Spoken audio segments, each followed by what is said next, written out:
Alors, les actualités de la Société française de rhumatologie sont tout d'abord et surtout la recherche.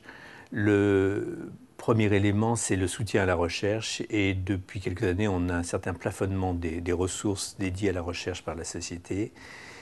Donc nous avons voulu hausser le niveau, si je puis dire, en créant un fonds de dotation qui permette de lever des fonds beaucoup plus largement que ce que peut le faire la société elle-même. Ce fonds de dotation s'appelle France Rhumatisme, il vient d'être créé, et nous espérons que dans les mois et années qui viennent, il pourra permettre à la société de soutenir beaucoup plus largement la recherche sur les maladies des os et des articulations.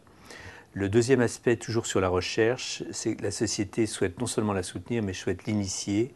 Et c'est dans ce but qu'elle a créé déjà il y a quelques années des cohortes de patients atteints de rhumatisme inflammatoire qui sont toujours en cours, en partenariat avec l'INSERM. Et ces cohortes ont été très productives, avec une renommée maintenant internationale tout à fait reconnue.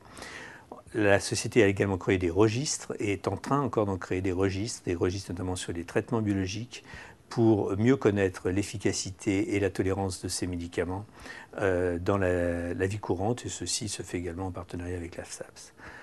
Le troisième point que je voudrais souligner, ce sont les sections spécialisées. Les sections spécialisées, il y a de nombreuses sections à la Société française de rhumatologie qui s'intéressent à différentes parties de la spécialité, et certaines ont des liens directs avec la Haute Autorité de Santé, comme le CRI qui s'occupe des maladies inflammatoires, ou la section éducation thérapeutique.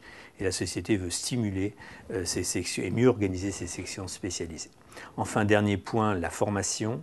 Sur la formation, à côté des actions de formation classiques, depuis quelque temps, la société a voulu aider d'une autre manière les centres de rhumatologie, avec par exemple, il y a quelques temps, une opération échographe qui a permis d'équiper de nombreuses unités de rhumatologie en échographe dédiées à la formation des jeunes rhumatologues et non pas à la réalisation d'actes.